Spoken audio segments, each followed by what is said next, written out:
Life Management Science Labs would like to acknowledge that we live and produce this podcast on the traditional lands of the Wurundjeri people. We'd also like to acknowledge the traditional owners of the lands of our listeners and our international colleagues. We'd like to thank and pay our respects to their elders past, present, and emerging.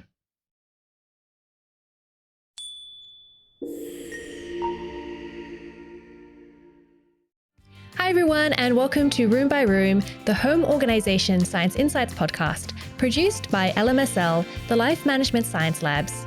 We're champions of life management science, providing structured insights informed by science and inspired by practice on key aspects of conscious living. Each week we bring you scientific and practical insights on each element, with the expert knowledge of professionals in the field. I'm your host, Gabriella Yastra, coming to you from Naarm, Melbourne, Australia. Let's begin.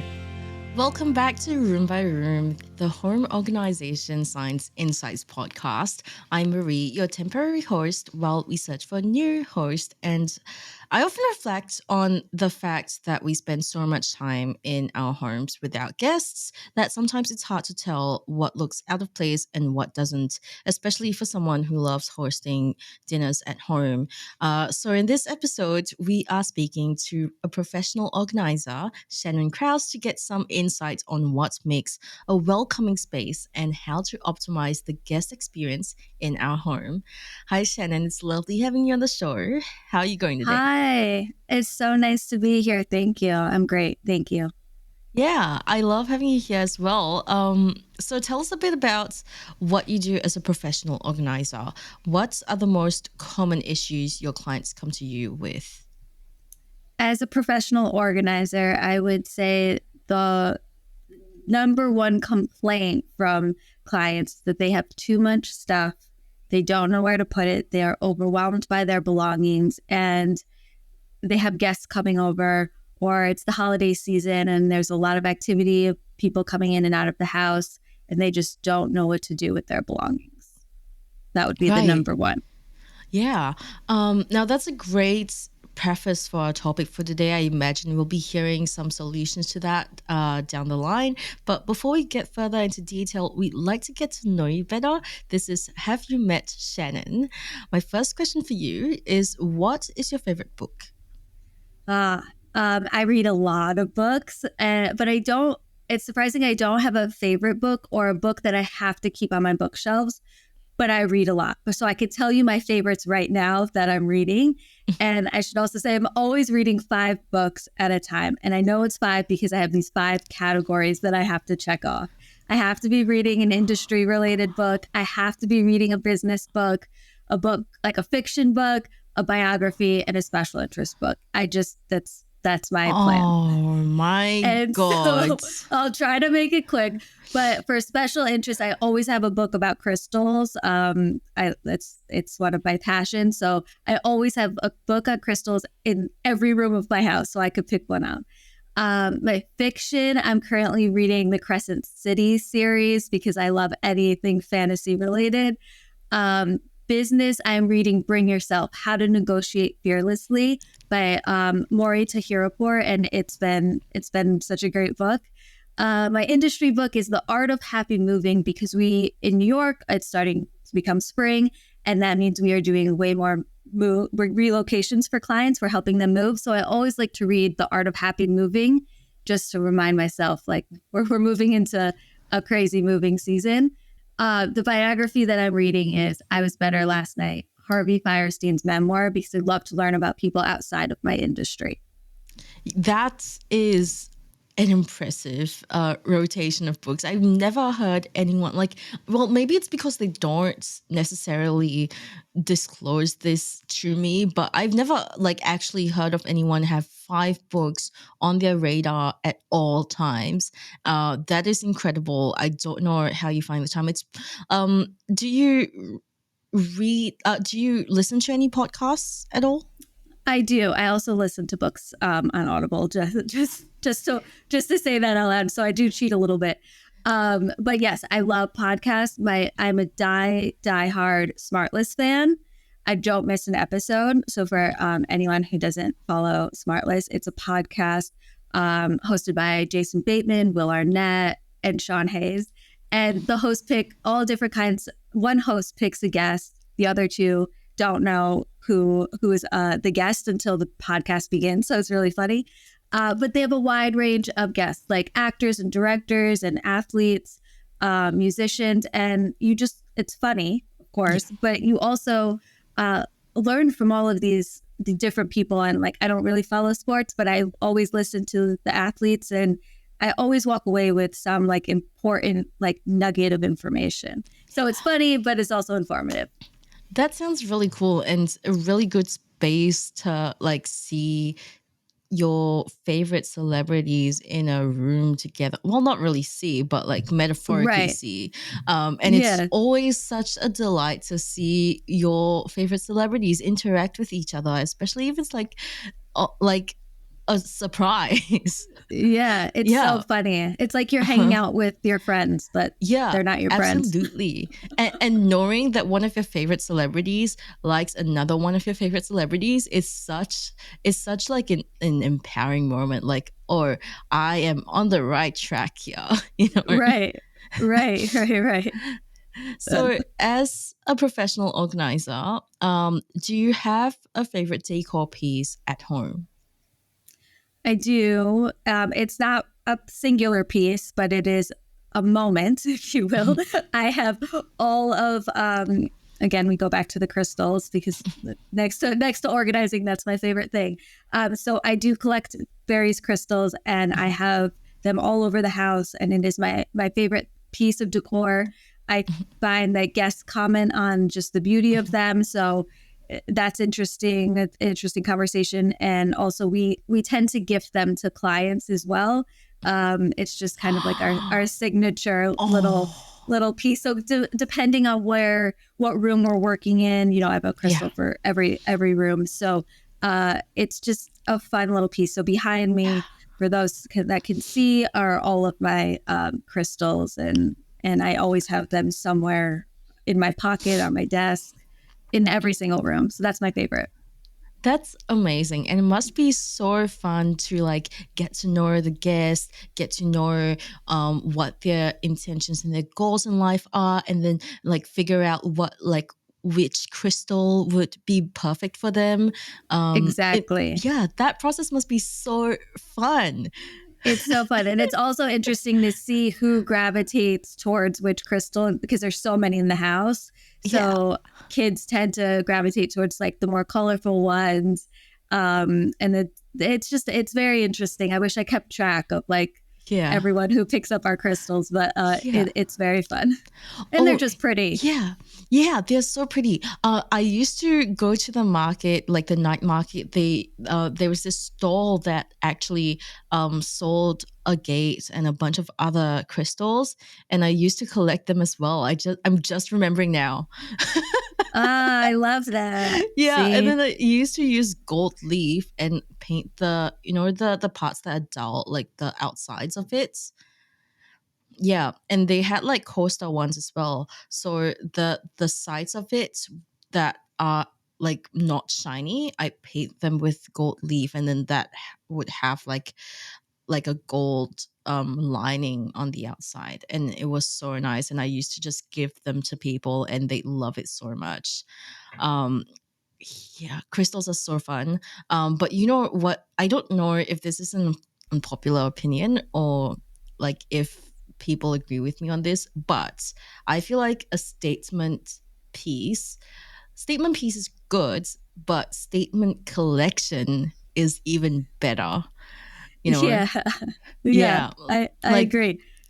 Yeah, it's so fun going to people's homes and seeing what they collect, what collections they have. And your crystal collection must be such a fun like little thing for people to look at. It's pretty good. And it's a good reflection of like who I am. And then my husband collects, he's in the music industry, so he collects signed records from all of the artists that he works with. So we have truly, I'm looking at my wall now, but like we truly have about 200 signed records. So it's like, God, when people come over, it's such a true reflection of the two of us. And also it feels like you're at a museum because you're just constantly like looking at things. It just makes it more interesting. Yeah, that's amazing. That 200 signed records, that's crazy. And yeah, it's just like being in a museum, and like not like it's also kind of a flex to have a collection of anything at all, and to have a collection of something so niche. It's a bit of a flex, definitely, for sure. I'm okay with that. So you did mention before the recording that you have quite a few pets, and I want to hear about them. Sure. We have 3 cats. We have a Bengal named Bleakard. We have I'm gonna forget the names, but Bleaker the Bengal's the most important. He's our number one. Then we have this cute, plump little kitty named Waverly, and we have a blind cat named Franklin. And for my East Coasters and New Yorkers, Waverly, Bleaker, and Franklin are all West Village streets in Manhattan.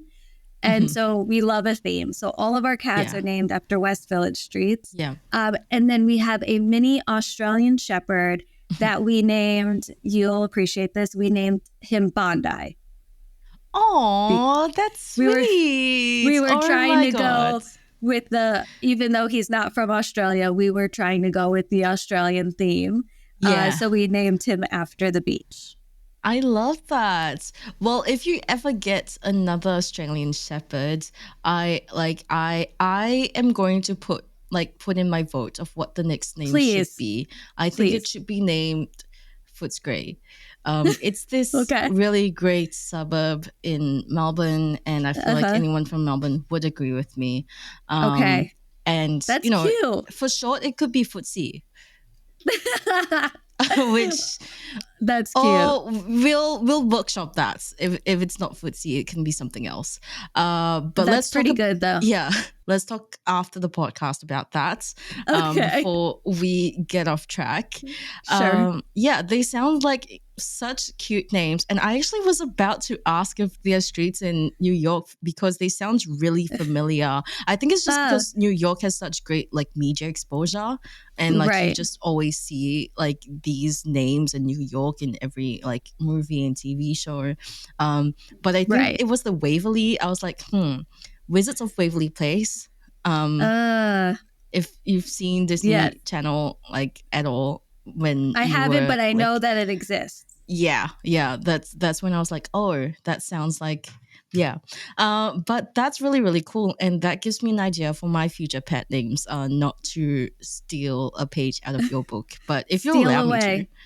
Yeah, it's so cute, and like we love a theme, so it's just like now we know every cat we get will be a West Village street name, and every Australian Shepherd will be an amazing Australian beach or town. That is adorable. The only theme I have for my cats, I only have one right now, but like my future cats is just going with the M, like the initial M. So I've only ever used M for some reason. I don't know why. I just have to. But yeah, I'll think of some other way to connect them apart from alphabets. Thank you so much for sharing with me about your life, though. I loved hearing about it, and I feel like we got to know you a bit better. Now we're moving on to the interview section, finally. And my first question for you is, how would you define home organization? Okay. I would say home organization would be the practice of systematically arranging a space to enhance the efficiency, the aesthetics, the comfort of the space. It involves decluttering, categorizing, assigning designated places for each of the items, so that the space like looks neat and tidy, but also is functional for the household. I will say it is not a cookie cutter, one size fits all method.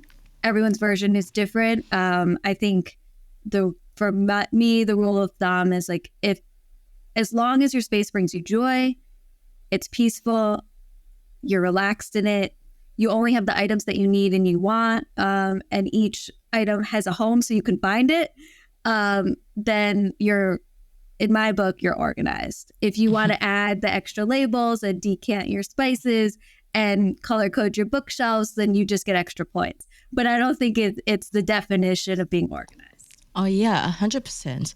And as the professional, what do you think is the importance of ensuring that a space is organized and welcoming for a guest?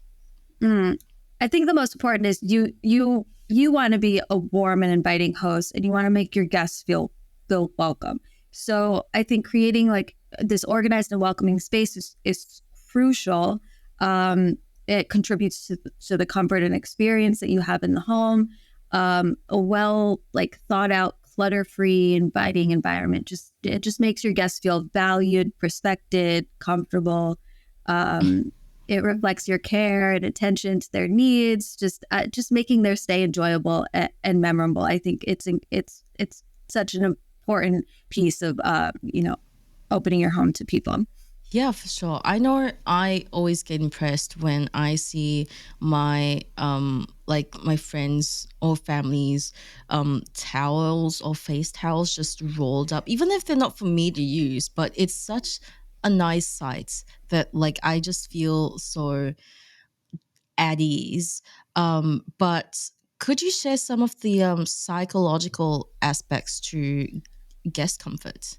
Sure. A tidy space just can significantly reduce stress and anxiety for you and for your guests.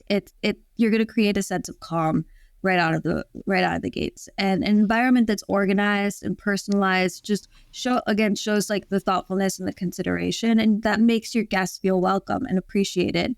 And it's creating like a safe space where they can relax, they can be themselves without feeling like an imposition, because I'm sure we've all been guests in homes where we feel like we are an imposition and we don't want to bother the host. And it just creates a tidy and harmonious space just significantly reduces stress. Yeah, for sure. And what key elements or principles should homeowners or hosts consider when organizing their homes with guests in mind? Okay, I would say simplicity is important. Like, keep the space uncluttered, straightforward. Clarity is important, meaning clear signage. I don't mean like exit signs, but like your Wi-Fi password and instructions on like the coffee maker, because I still need to leave instructions for my husband who lives in this house on how to use the coffee machine. That's important. Accessibility. You want to ensure the guests have access to essentials like the rolled up towels that you just mentioned, toiletries, the Wi-Fi password. It all goes back to the Wi-Fi. I would say privacy is important. Like, just be able to provide a private area where guests can retreat and relax away from the household, like hustle and bustle, especially if there's a million pets in the house, like my house, or kids. Just having their own space, their own room is helpful when you can provide that, of course. Comfort, having those incorporate comfortable elements, quality bedding, sufficient lighting, those personal touches just to make that space like warm and inviting. I would say maybe flexibility, like keep the space adaptable to accommodate like various needs and preferences. I know like when my mom comes to visit, she requires different things than when my mother-in-law comes to visit. So have those spaces flexible so that you can like amend easily for depending on the guest's needs. Yeah, that is a really, really good way to put it. And what are some areas that are often overlooked when organizing the home in preparation for a guest? I have a long list. Are you ready? Yes, I am so ready. I'm so down. I would say first, adequate storage, right? Guests need space to store their belongings without living out of their suitcase. So I'm not saying clear out your entire guest room closet or your entire bathroom, but give them hanging space a drawer, a dresser, a drawer in the dresser, or in the nightstand, and a place to keep their shoes and coats. Just allow them to have their own space so they feel like they can really settle and be comfortable. I would say bathroom essentials, by providing like a basket of toiletries, fresh towels. That makes a big difference. Or having like space on the counter or the vanity for you to store your toiletries, so you're not keeping it like out and about where everyone can see, or like carrying it back and forth to your room. That makes a big difference when you can just like open the cabinet and brush your teeth. Feels like you're already home. Yeah. I know for me, I shouldn't admit this because I'm an organizer and I should be organized, but I never have the right chargers with me ever. So I think it's helpful to have a charging station with the cords that everyone always uses. And this way your stuff's not like displayed all around, and you have one lovely charging station. But to be fair, the chargers, that part, that is genuinely such a like confusing moment there. I feel like you're allowed to make mistakes. Chargers are probably on the last thing on your minds when you are going places and having like really important things to do. So like, fair enough. That's nice of you to say, but I'm a master packer, so there's no way, or like there's no excuse, but I appreciate that. Cut yourself some slack, okay? You're a master packer, but sometimes you just tend to like unintentionally overlook this little portion. I know I'm a master packer too. I overpack, not unnecessarily, but I overpack because like I want to be prepared for anything at all. But sometimes I really forget about the travel adapter, and that's really important. Yeah, that is a minute detail that is so important. I just ordered a lovely cord organizer on Amazon, so I can hopefully fix this problem of mine. But that doesn't mean my guests need to. So when my guests come over, I have a charging station for them, but I'm trying to fix it for myself. Yeah. You know what? Do they have Muji in the US? Yes, and it is my favorite place on earth. Oh my God, yeah, because I just saw that Muji has this like little plastic cord organizer thing that's like, it's kind of like a box, and it's so easy. You just put in the ends and you twist it, and it turns into like it's all wrapped up in the box, and you can get them for like $2 to $4 or something like that. And you just carry these like little tiny boxes around. And I thought, just for the listeners who are thinking like, how do I store the cord? How do I organize the cords, even at home or when you're traveling? That's a perfect solution. I love that. Yeah. You're hired. Hired for organizing your cords. Yeah, you'll be my cord organizer specialist. You wouldn't want to see how my cord organization actually is like at home. Well, it sounds great. Just to clarify, I haven't actually bought the box. I just saw it and thought like, for future reference, this is a great hack. But back to the topic that we were talking about. You were just actually continuing to list. Yeah. Let's see. We talked about charging stations, bathroom, storage, room in the kitchen. If you're anything like me, I come with a pantry in my bag. I have all kinds of snacks and special coffee creamers and mushroom powder to put in my coffee. Like, I have a whole pantry. So because I don't want to be hangry ever. So I like to make sure that my guests have a small space in the refrigerator or in the pantry or on a shelf in the kitchen, so that they can unpack their snacks, so that they don't have to keep them in their room or in a lunchbox or something like that. And then also, from personal experience, I have, between my husband and I, we have like very different like nighttime necessity, like needs for like to go to sleep. So someone needs a nightlight, someone needs a sound machine, a bottle of water. It's like we're toddlers. So I like to make sure that that the nightstands are well stocked with things like nightlights and waters and eye masks and whatever you need. But I think those are the areas that I feel like are easy wins, but are often overlooked.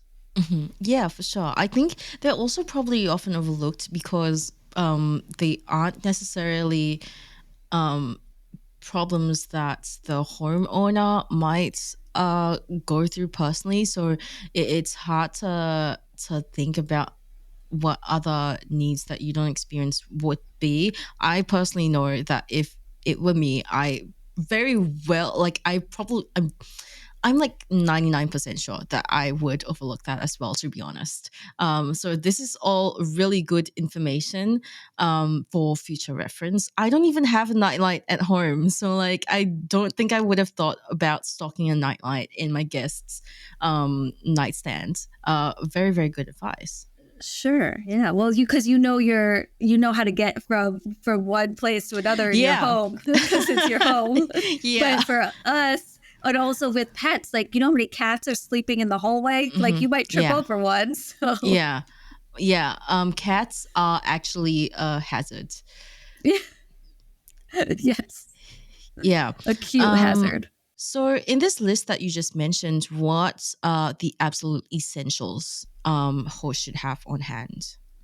I would say to have adequate storage for sure. And I think the bathroom essentials. So make sure that there's space for your guests to unpack their items and make sure that they have just, the standard toiletries in the bathroom is whether it's a bathroom that's just for them or a shared bathroom that they have a space for them in the bathrooms. Those would be my top two. Yeah, for sure. And once we've like conquered these areas and we want to take it up a notch, make the hotel, make the guest experience more like hotel like, and that's inviting. What can you offer any guidance for making the guest bedrooms and bathrooms feel that way? I would say for the bathroom, it's all to make it just like kick it up a notch. It's always fun to have like new and interesting products. I know when anyone walks in my bathroom, I tend to have a lot of different products and it feels like you're at a Sephora. So that's just fun. I also put crystals in the shower. So it's makes it a little more enchanting. And just offering like robes or slippers. We always have them in the baskets. And then in the bedroom, while this makes it feel a little more elevated, it is very, very cost effective. But if we know a guest is coming ahead of time, we will try to print pictures of us with the guests, like whether it's at a concert or a wedding or whatever, and just have them in their bedroom. And it just makes it feel like it's we were waiting for them or we're ready for them. My mom is going to be mad if I don't give her credit for that little tip, but she does that for us when we come to visit. She'll switch out the photos and it's very sweet. So I got that from her. So credit to my mom. That is adorable. And you know what? Like, I don't have a printer at home. So what I do is I just write a little card and like draw a little doodle of me with the guest. And that, like, if you don't have a printer at home or you don't have a picture with the guest, I feel like this is like a good substitute as well. Of course. Yeah. That's so cute. Honestly, I might have anything. To add that. Yeah, anything to like personalize the experience and like even if it's just as small as like a 5-minute doodle that doesn't really look like a doodle, right, that's cute. I also, because I have so many books, I will try to like curate up some books that I think, like, if I know you're coming over and you like cats, I will put some of my like weird cat books on the nightstand. No way. That is so cool. That is so cool. We have so many books and it's pretty. They're pretty. So it also acts as decor, and I'm not going out to buying like flowers that are going to, not last that long. And then it feels like a little more personal. So Yeah. I think that's a fun, like, use what you have. For sure. Like now that you're talking about it, I'm just thinking, well, I don't have that many overnight guests very often. But what I do sometimes is when my friends come over and they have nothing to do, I end up just picking a book out of my cookbook collection, because my collection, your collection's crystals, my collection's cookbooks. I pick one out that I think they like to have, depending on like what their style, like food tastes are, their preferences, how they like to cook. I pick one out specifically for them, and I kind of shove it in their face. Well, like not that like aggressively, but I kind of put it on the couch and like put it out for them, and just let them kind of notice it a bit and be like, ooh, what is that? That's an interesting experience to have. That's subtle. Yeah. But yeah, good. like I think my point of sharing that story was kind of to illustrate the fact that it doesn't have to be just like regular books. It doesn't have to just be it doesn't just have to be books. It can apply to any kind of collection you have at home. Exactly. If you think if you have a collection of anything at all and you think your guests will like it, just having it, putting it by their nightstand, or like putting it in their line of sight line of sight will personalize the experience for them. Totally. I think that definitely elevates the space. We also try to make like a guest information guide. So to your point about like trying to create this hotel experience, so we'll try to create like it doesn't have to be like a binder or anything. One sheet of paper is also fine, but again, the Wi-Fi password front and center. But with all the instructions to the appliances, if we have an alarm system, how to disable it. I actually have like a whole section on like our pet schedule. So if you hear weird noises at 5:30 in the morning, it's our cats. We'll also list, like, I live across the street from a fire department, so it can be loud at times, so we always like indicate that. Plus like your favorite restaurants, local attractions or things like that, if we're not going to be with them the whole time. So it also feels like a hotel, but it creates some independence for them. Like they don't have to not that it's a bother, but like keep asking the host for recommendations, or how do I turn off the alarm, or whatever. So I think that helps create that hotel experience that you're. Yeah, like you said, it's not much of a bother at all. But sometimes as guests, you feel like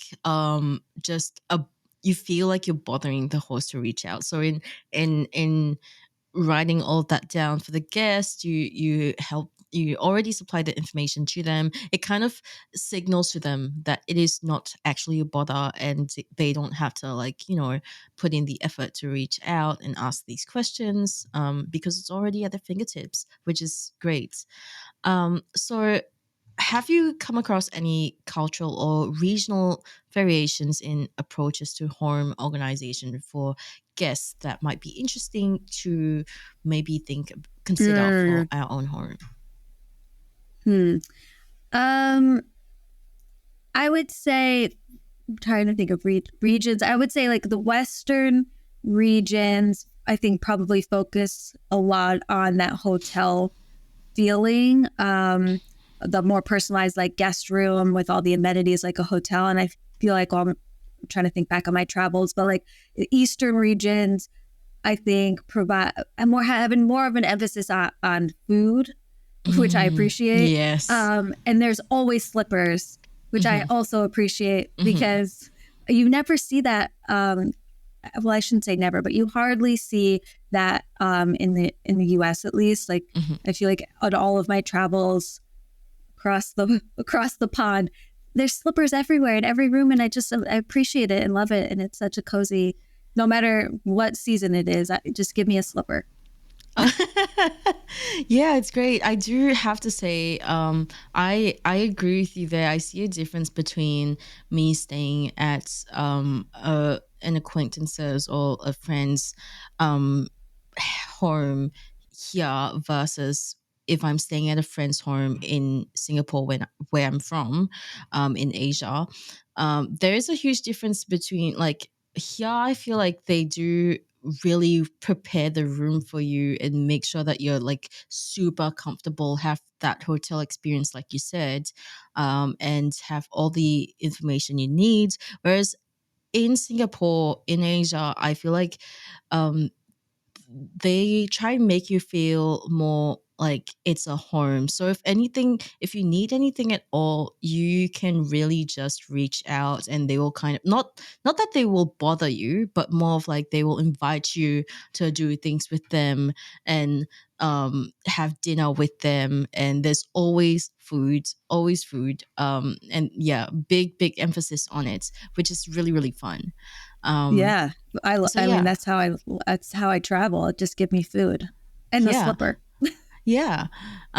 Yeah, which is it's great. And I feel like some people maybe can't might not be able to do this because of dietary preferences or requirements or anything like that. But when I do have guests over, I tend to like offer to make breakfast for them, and that's always just a nice touch also, just to like spend time with them instead of making it like, because the hotel experience is great, but they are also a guest in your home and it's not actually a hotel, and you want to actually make them feel like they're not paying for this service, Right. yeah. Right. So It's like, a fine line. yeah, it's a fine line. So like just having some breakfast together or like a dinner together or like checking in is kind of fun too. Right. Of course. Yeah, I agree. Yeah. And how, like, do you have any advice for how to strike the balance between creating a welcoming environment and maintaining functionality and personal style throughout the home? I think that you can dedicate specific areas for guests that are still thoughtfully created without compromising the household's overall function. So, for example, our guest bedroom is always ready to go for guests at the drop of a hat, but it also can be used for our own purposes. I use it for our yoga room. If I'm shooting Instagram, like folding tutorials, I'm using that room. So it's functional. It's ready for a guest. It's still designed and decorated in a way that represents my style, but it's not overwhelming to them. I don't have 5,000 books in there. I just have 4. The closet doesn't have to be completely empty, but so it's still functional for the homeowners, but there's a space available for the guest. Same for the nightstand or the bathroom area. Like, you don't need to have an empty bathroom, an empty closet. You don't have to empty your whole bathroom, just a small space, and is easy balance. I also like to just use furniture that can do double duty. For example, like I have stools everywhere. They're colorful and fun, and it goes with our vibe. But a stool can be used for a luggage rack or a seat or a flat surface for clothing in the guest room. So, and I can pull it out if I need an extra seat at the dining room table. Just little things like that. It's just like using furniture that can do multiple things, and just kind of Yeah, that's let's cut actually up. that reminds me that like a good idea would also probably be to get one of those bed frames that double a storage solution. Yes. I Yes. have a couch like that at home and it's done wonders. And like obviously if you already have a bed frame, then like don't like, go out of your way to purchase a new one. But if you do have to get one for the guest bedroom, a good way to like recuperate the cost of the space that you will be giving up for the guest bedroom is to get one that doubles the storage. Exactly. Get those nightstands that have like extra cabinets and drawers for the guest room. Just like, I mean, that's how, because I'm an organizer, I'm trying to maximize all space. So I never have like the nightstands that are cute and like have one little flat surface. I always have them that have, storage underneath. Yeah. So exactly your point with the bed frame, like as much storage as you can have. They are super, super useful for keeping things away and like keeping the whatever's out there just really, really tidy, because you can, like, not to say that you should shove everything inside a drawer, but in the event that you have to, you can, So what are some misconceptions that about organizing the home with guests in mind that you've heard of?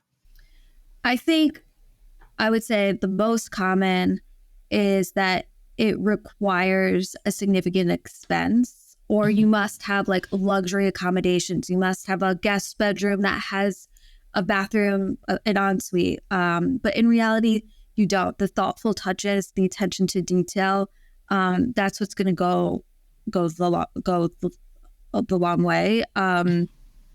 It's more the personal touches that will outweigh the need for those luxurious sheets. Like as long as your guests feel comfortable and it shows that you put some thought into their arrival, that's going to outweigh like how much money you spent on like new products from Sephora to like outfit your bathroom. Oh yeah, for sure. And you can always just, well, instead of putting like full-size products in the bathroom, you could get sample ones as well. They're not going to be staying for very long, so that is not going to cost as much as the full-size one, and it's still like, makes your guest feel really thought of. And same with the card that we talked about, like printing out a photo. That's like super cost effective and just such an easy way to welcome your guests.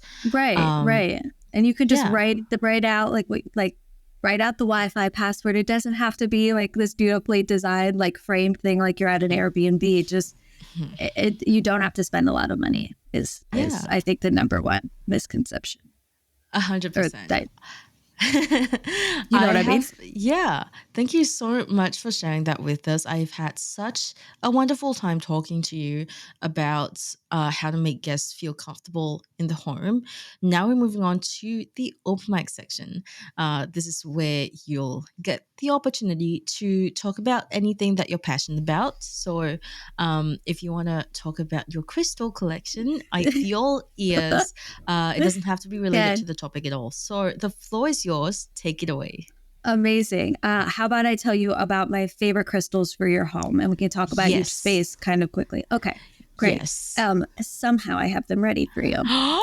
What? So first up is selenite. So selenite I like to use in the living room. I put it in the corners of the home, on the windowsill, and it protects the space from any unwanted energy. So that's my selenite. Then I have an amethyst. So amethyst is great for the bedroom. I put it next to my bed. It just promotes like a calm energy and encourages restful sleep. And if you are anything like me, I tend to not sleep so well. So amethyst is where it's at. This is a massive chunk of black tourmaline. This usually lives by the front door. This is going to be like your protection stone. It's going to make sure that no negative energy comes into your home. So I like to put it next to the front door, side door, every door. So this is like my shield. And then we have rose quartz. This is a cute little rose quartz. We put this in the kitchen. Rose quartz is the like the universal love stone, and the kitchen is like the heart of the home. So this makes a lot of sense in the kitchen. Then we have clear quartz. This I have in every bathroom in the shower. It is the like a purifying crystal. So it makes sense to have it in the shower, next to your bathtub, on your vanity, and it's just going to like purify the air and your energy. And then I have shungite, which I always keep next to electronics, my computer. It's supposed to absorb the electromagnetic frequencies and will keep you grounded while you're working. So those are my 6 crystals that are like the starter guide to crystals in your home. And we try to have them, in all of those places that I just referenced. Oh, amazing. Oh, that sounds so fun. You're really getting me back into crystals here. I used to collect some of them as a teenager. I used to be really into amethysts. Ah, Yeah. so you'll like this one. Yeah, Yeah, they are so pretty. I know. Just the deep purple and the like little sparkle draws me in all the time. Even if you don't believe that a crystal provides any healing energy, like at the end of the day, they're beautiful and they're from the earth. And I think that's so cool. Yeah, they are. I also really like agates crystals because they have those like I saw that like they have those agates like they're not really bookends, but they're just those tall ones that are like cut into quarters, and I just kind of use them as bookends. Yeah, Because they're so pretty, but they double as something else too. And that's like exactly. my favorite way to use crystals. Yeah, functional and pretty. I know. And then next to things that just don't look anything at all like a crystal, it just something about like the juxtaposition just gets me so happy and excited. I'm with you. Yeah. Do you have a favorite like lesser known crystal that's not in the collection that you just shared with me? I always have howlite. It's kind of hard to see, but it's white and it has these veins in it. This is a calming stone and perfect for sleep, so I always have that around. But labradorite's my go-to favorite crystal, and that lives in my pocket, and that I take everywhere with me. It's beautiful. I love the hellite. It looks Thank like you. it looks like, well, I don't know if this is against the rules of owning crystals, but like if you got a piece of that is thin enough, would you be able to use it as like a ring holder? Yes. Oh, Yes, of course. I think I even have one over there. Yeah.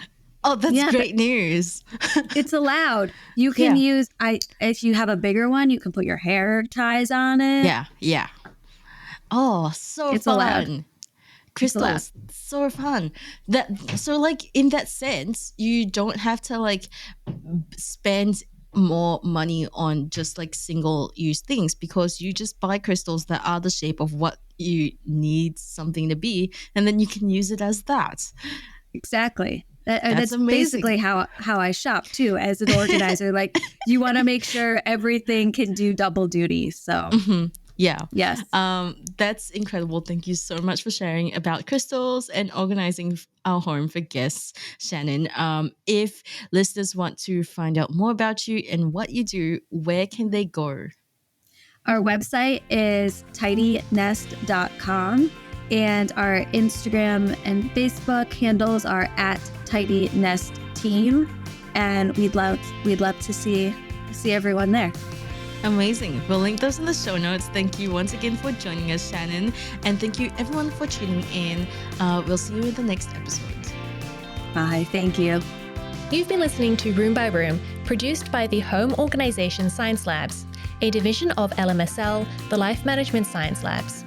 More episodes like this from across 10 life management perspectives can be found by searching LMSL on Apple Podcasts, Google Podcasts, YouTube, Spotify, and other podcasting apps available on your smart devices. If you enjoyed this episode, please consider rating our show, sharing it, and subscribing to our channel, as it helps other people find it so we can grow and bring you more quality resources. More of our work can be found on our website at ho.lmsl.net, where you can join our movement. I'm Gabriella Yastra. Thanks for tuning in.